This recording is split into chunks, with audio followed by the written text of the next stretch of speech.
Entonces, ayúdennos a resolver estos problemas y muchas gracias.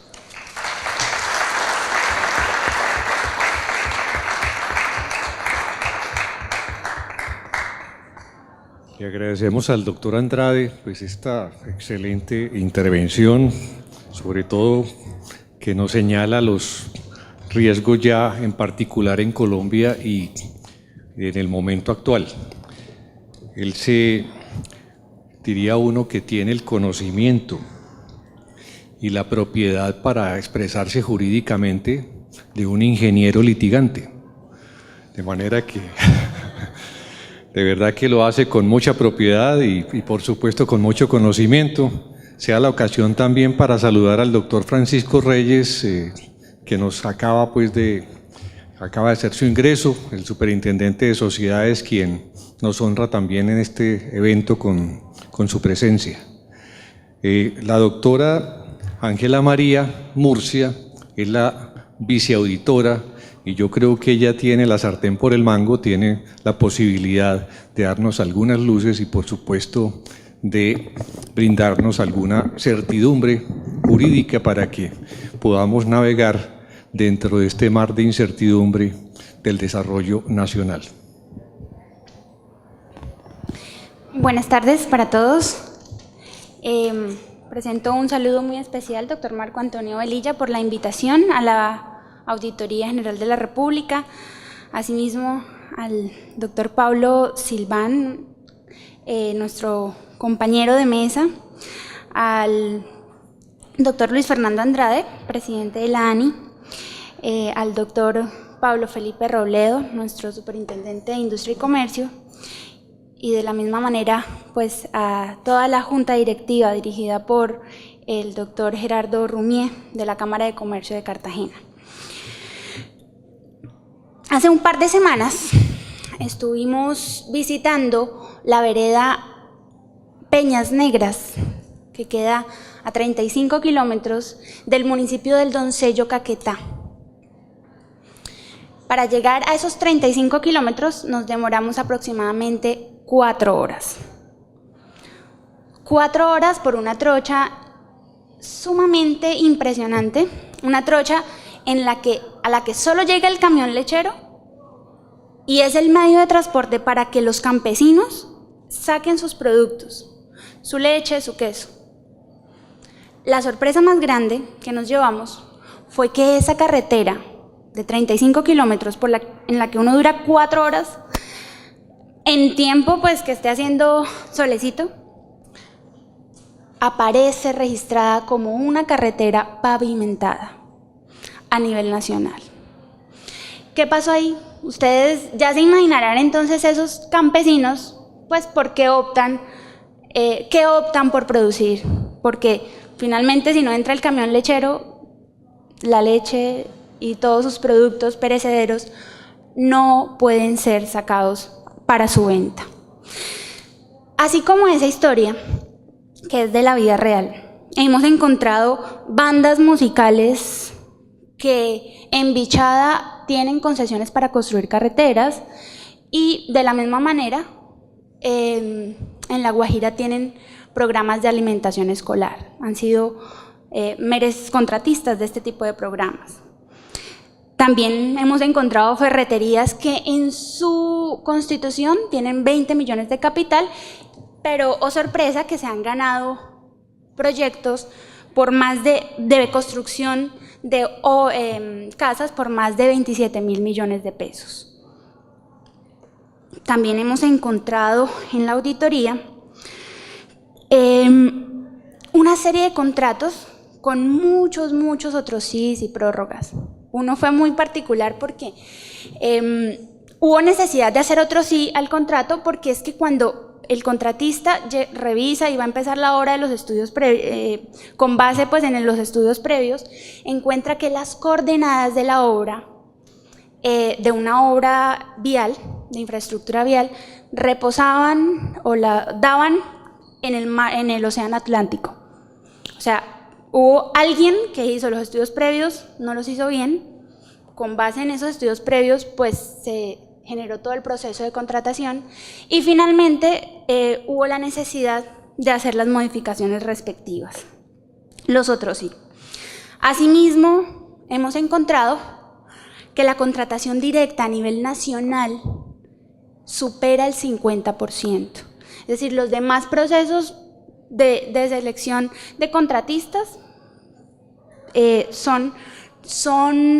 no son como la licitación y eso, no son la regla general, sino la excepción. La regla general es la contratación directa. Y además hemos encontrado que alrededor del 40% de la contratación en las regiones se la llevan los mismos 30 contratistas.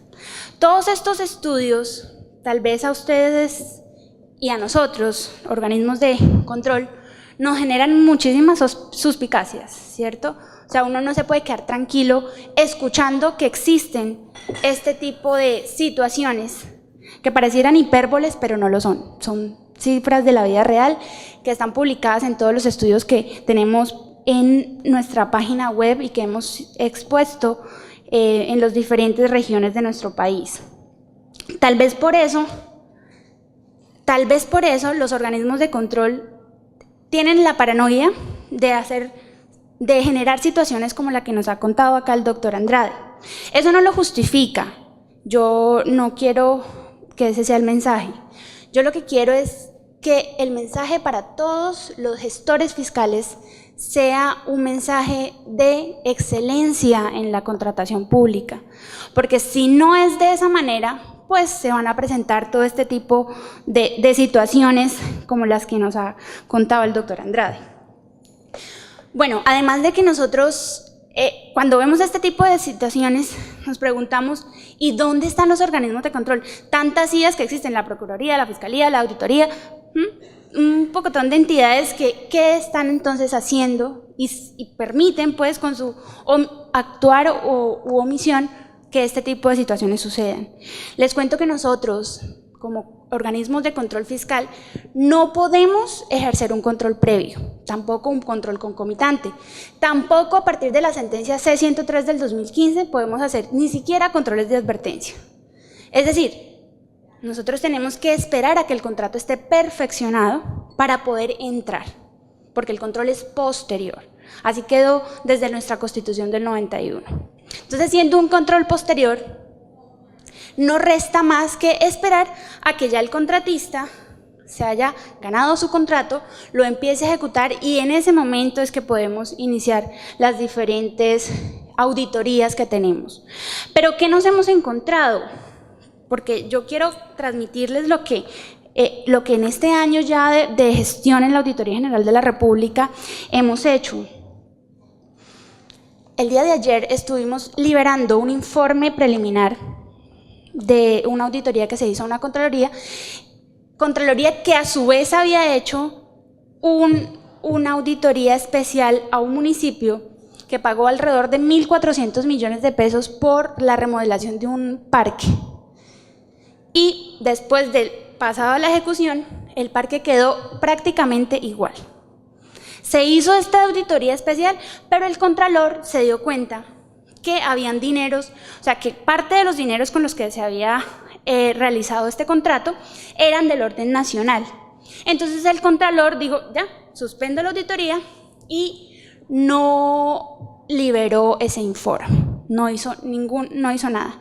Llegamos nosotros a vigilar lo que ellos hacen, la misión que ellos tienen, y encontramos entonces esto. ¿Cómo así que usted identifica que un contratista con más de 1.400 millones no hizo nada con el contrato y usted no hizo nada? Usted decidió apartarse porque esos eran dineros del orden nacional y usted como Contralor Territorial, pues en principio no tiene competencia.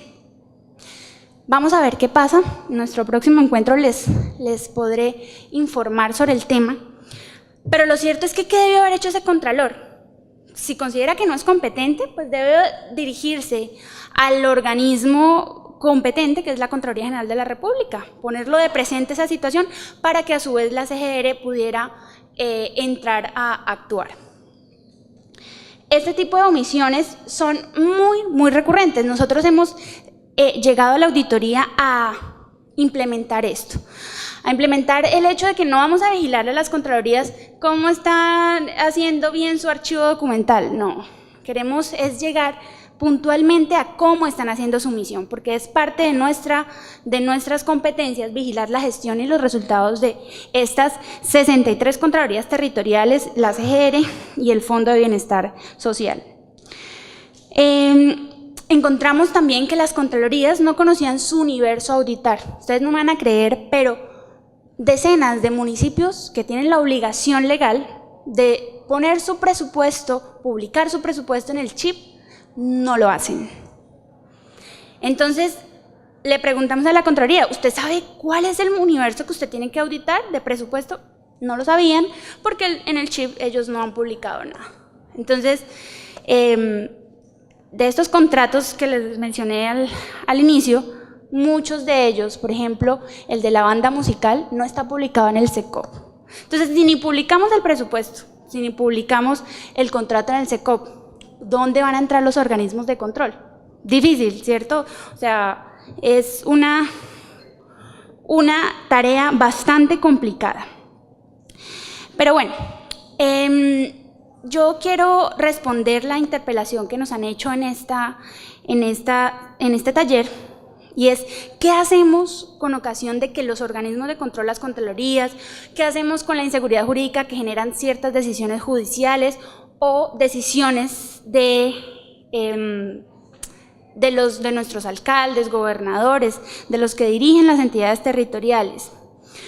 A ver, ciertamente generar este tipo de perjuicios, tenemos que llamarlos de esta manera, porque bien pasaron 4 meses en alguno de los casos que nos pusieron, pero bien pueden haber pasado muchísimos más años, más meses, más años. ¿Qué podemos entonces nosotros hacer? Como auditoría nos comprometemos, y quiero manifestarle de esta manera al doctor Marco Antonio Velilla y bueno, pues en general a toda la ciudadanía, nos comprometemos a impulsar ese control prevalente que tiene la Contraloría General de la República. Es que en Colombia pasa algo muy particular, y es que todas las contralorías territoriales no tienen un superior jerárquico, entonces cada una va con su propia jurisprudencia. La CGR no es el superior jerárquico de cada contraloría territorial. Entonces imagínense ustedes más o menos como si fuera la fiscal.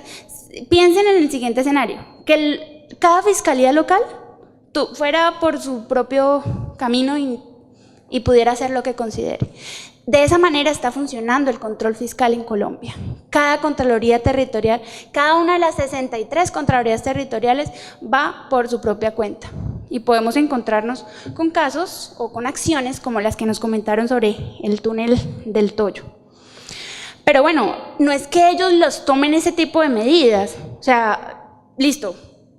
Pensemos que el Contralor se equivocó, está actuando de manera precipitada, falta de rigurosidad, pero estas medidas no las toma el Contralor. Quiero que quede claro eso, y es que estas medidas se solicitan a la autoridad jurisdiccional y en virtud de una potestad que tiene en el artículo 125 del Estatuto Anticorrupción, que tienen los contralores, de solicitar medidas cautelares cuando encuentren alguna ilegalidad en los contratos. Entonces ahí, primero equivocado el Contralor, segundo equivocado ¿quién? El juez de la República, que pues digamos le copió la idea que tenía el Contralor. Y bueno, pues tenemos entonces ya el gestor fiscal que viene a defender su proceso, defender su contrato, y sacrificados finalmente quedamos ¿quiénes? Todos nosotros, que con nuestros impuestos, con la platica de todos, se están pagando los sobrecostos referidos. Entonces, este tipo de situaciones pueden constituir faltas disciplinarias. Usted no puede extralimitarse en sus funciones. Entonces, hagamos las respectivas denuncias en la Procuraduría. Pueden constituir inclusive prevaricatos. Entonces, hagamos las respectivas denuncias en la Fiscalía. Fiscalmente, como para que un contralor pudiera ser responsable fiscalmente por este tipo de decisiones desacertadas, necesitaríamos que ustedes, las entidades, los gestores fiscales afectados, interpongan las denuncias respectivas.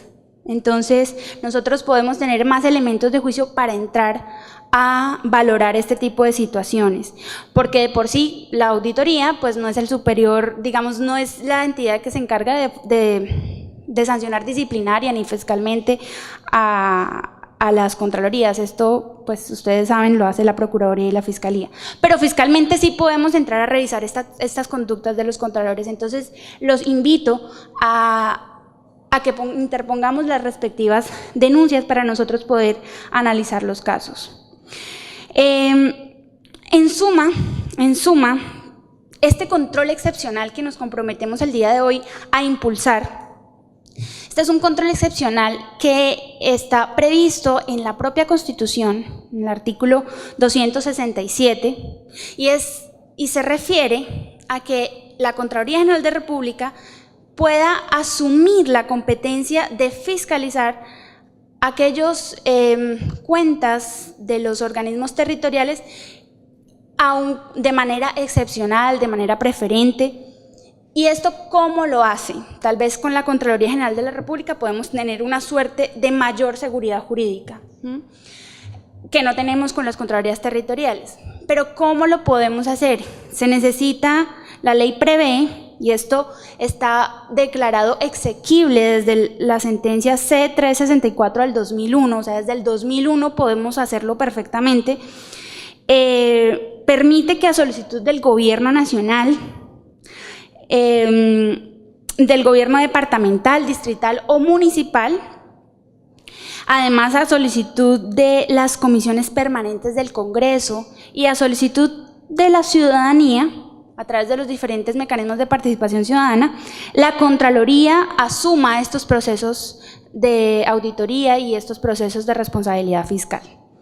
¿Podemos encontrar allí una mayor seguridad jurídica? No sé. Es posible, es probable, pero yo sí creo que por lo menos va a tener un impacto más importante, porque no es lo mismo lo que hace el contralor de X municipio chiquitico a pues una actuación que haga el Contralor General de la República. Nosotros como auditoría, ¿qué queremos? Queremos finalmente que la plática de nosotros no se vaya para las manos equivocadas. Por eso hemos ido por todas las regiones de Colombia, suscribiendo con los contralores, con la participación de los alcaldes, gobernadores, suscribiendo acuerdos de vigilancia y control, con el propósito, entre otras cosas, de estimular la participación ciudadana, pero además de comprometer a los contralores a que cumplan con la ley de transparencia, con la ley anticorrupción, a que cumplan con sus funciones misionales, además de esas administrativas pues que tienen que de por sí hacer de manera correcta para una buena ejecución de su presupuesto. Con la ayuda de ellos, esperamos poder hacer una serie de capacitaciones y una serie de audiencias para revisar qué ha pasado o qué está pasando con esos contratos que tienen 10 otros sí. Ahí, cuando un contrato tiene 10 otros sí, ahí ya hay algún problema, porque nada que estuvo bien planeado tiene que cambiarse tantas veces pues para poderse terminar definitivamente. Quiero invitar a todos los presentes, a todos los gestores fiscales. Es muy importante que para todos nos quede la siguiente reflexión. Si nosotros no cumplimos como gestores fiscales los postulados de selección objetiva, de eficiencia, postulados que favorezcan la libre competencia, pues seguirán existiendo contralores suspicaces, jueces suspicaces, pero además ciudadanos inconformes, ciudadanos que digan lo que todo el mundo dice siempre: ay, no, es que el mal de Colombia es la corrupción. Entonces, porque algo pasará cuando el río suena, piedras lleva, ¿cierto? Pero tampoco podemos extralimitarnos en las funciones que nosotros tenemos. En todo caso, con lo poquitico que tenemos, porque Colombia no es un país súper desarrollado, Colombia es un país que, tal y como nos lo dijo acá nuestro vicepresidente, es un país que tiene un porcentaje, un sector productivo poco fuerte. Nosotros casi que vivimos de los impuestos y los sectores poquitos productivos que tenemos están bastante golpeados con la crisis económica. Entonces, con lo poquitico que tenemos que hacer muchísimo. Y con eso poquitico, pues que además sale del dinero, de los bolsillos de cada uno de nosotros, los ciudadanos, tenemos que hacerlos rendir. Yo celebro realmente todas estas propuestas, todos estos contratos, que ya nos han presentado, que están en su fase ya de ejecución, ya se han asignado. Esperamos que puedan tener un buen término, que no sean objeto de muchos otros sí, de otros sí exagerados. Y en todo caso, quiero que seamos conscientes, porque prácticamente la ciudadanía puede quejarse por redes sociales, la ciudadanía puede indignarse en las reuniones familiares, pero los que pueden hacer algo, ¿quiénes son? Los gestores fiscales, las personas que tienen la capacidad de contratar, de generar este tipo de empleos, de generar este tipo de obras de infraestructura que pues son nuestros gobernantes. Esta es una invitación a ser cero tolerantes con la corrupción, así como lo estamos nosotros pues queriendo hacer, vigilando la actuación de las contralorías, porque estamos seguros que pues esa queja que tienen los turistas extranjeros, y yo creo que más de uno de los que recorremos Colombia por sus carreteras, esa queja de que los peajes son muy caros y son muchos en comparación con otros países, yo creo que eso no es en vano, ¿cierto? Entonces nosotros estamos pagando las APP, nosotros estamos pagando en general las concesiones con nuestros peajes, y pues lo mínimo que exigimos es que las obras queden muy bien hechas, sean hechas en el tiempo para el que están programadas y además que sean de la mejor calidad para que no nos salga al año siguiente ya un huequito que venga y destruya, y definitivamente, pues además de que luchamos con un relieve bastante fuerte que genera toda serie de complicaciones a la hora de hacer estas obras. En suma, para concluir y que podamos cumplir con nuestra agenda del día de hoy, celebramos nosotros la creación de estas asociaciones que son tipos de concesiones desde la ley 1508 del 2012. No sé si todos manejen el tema, pero estas asociaciones acá en Colombia se pueden hacer para proyectos superiores a 6.000 millones de pesos, que 6.000 millones por 700.000 pesos más o menos que da el salario mínimo, esos son por contratos de más de 4.200 millones de pesos. Es decir, son figuras que ojalá sean muy bien utilizadas. Esperamos que de manera que no puedan ser censuradas ni generen suspicacias en la ciudadanía, en los organismos de control, pero sobre todo en cada una de las entidades.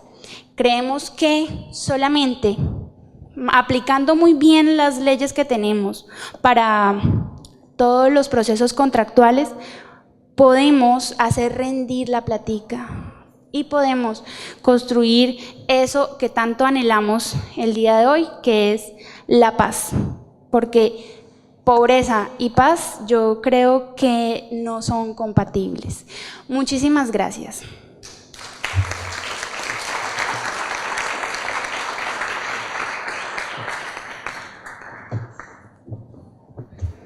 Agradecemos, por supuesto, a todos nuestros panelistas por habernos acompañado y a ustedes. Agradecemos al vicepresidente que nos acompañó durante un tiempo, también al presidente de la Agencia Nacional de Infraestructura, doctor Luis Fernando Andrade, al director general de Invías. También queremos agradecer al catedrático español, el doctor Pablo Silvan, y el doctor Marco Velilla por sus valiosos aportes. Sin duda, hoy fuimos testigos de interesantes conferencias, temas como arbitraje internacional y la proyección del país en materia de infraestructura, así como de espacios para el conocimiento y la reflexión de experiencias nacionales e internacionales en torno a la dosimetría en sanciones y la asociación público-privada. Esta maratónica jornada continúa mañana a las 8 en punto, con el tema la situación de control desde el punto de vista societario. Estará con nosotros el doctor Francisco Reyes Villamizar, superintendente de sociedades. Les recordamos que nos pueden seguir en las redes sociales, @CamCartagena en Twitter y en Instagram, en Facebook también. Y también pueden trinar sus opiniones, también sus aportes con el hashtag CIDENC2016 en Twitter. Les deseamos a todos una feliz tarde y mañana nos vemos a las 8. Para construir carreteras, y de la misma manera en La Guajira tienen programas de alimentación escolar. Han sido meros contratistas de este tipo de programas. También hemos encontrado ferreterías que en su constitución tienen 20 millones de capital, pero, oh sorpresa, que se han ganado proyectos por más de construcción de casas por más de 27.000 millones de pesos. También hemos encontrado en la auditoría una serie de contratos con muchos otros sís y prórrogas. Uno fue muy particular porque hubo necesidad de hacer otro sí al contrato, porque es que cuando el contratista revisa y va a empezar la hora de los estudios previos. Hacer su ingreso, el superintendente de sociedades, quien nos honra también en este evento con su presencia. La doctora Ángela María Murcia es la viceauditora y yo creo que ella tiene la sartén por el mango, tiene la posibilidad de darnos algunas luces y por supuesto de brindarnos alguna certidumbre jurídica para que podamos navegar dentro de este mar de incertidumbre del desarrollo nacional. Buenas tardes para todos. Presento un saludo muy especial, doctor Marco Antonio Velilla, por la invitación a la Auditoría General de la República, asimismo al doctor Pablo Silván, nuestro compañero de mesa, al doctor Luis.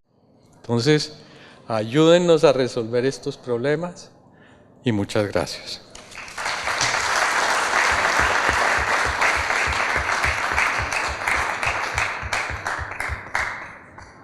Le agradecemos al doctor Andrade pues esta excelente intervención, sobre todo que nos señala los riesgos ya en particular en Colombia y en el momento actual. Él diría uno que tiene el conocimiento y la propiedad para expresarse jurídicamente de un ingeniero litigante, de manera que de verdad que lo hace con mucha propiedad y por supuesto con mucho conocimiento. Sea la ocasión también para saludar al doctor Francisco Reyes, que nos acaba de... Luis Fernando Andrade, presidente de la ANI, al doctor Pablo Felipe Robledo, nuestro superintendente de Industria y Comercio, y de la misma manera pues a toda la junta directiva dirigida por el doctor Gerardo Rumier de la Cámara de Comercio de Cartagena. Hace un par de semanas estuvimos visitando la vereda Peñas Negras, que queda a 35 kilómetros del municipio del Doncello, Caquetá. Para llegar a esos 35 kilómetros nos demoramos aproximadamente 4 horas. 4 horas por una trocha sumamente impresionante, una trocha a la que solo llega el camión lechero y es el medio de transporte para que los campesinos saquen sus productos, su leche, su queso.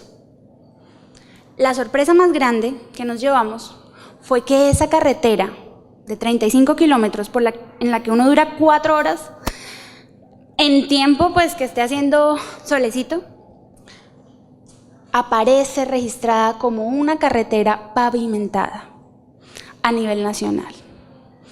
¿Qué pasó ahí? Ustedes ya se imaginarán entonces esos campesinos, pues, ¿por qué optan por producir?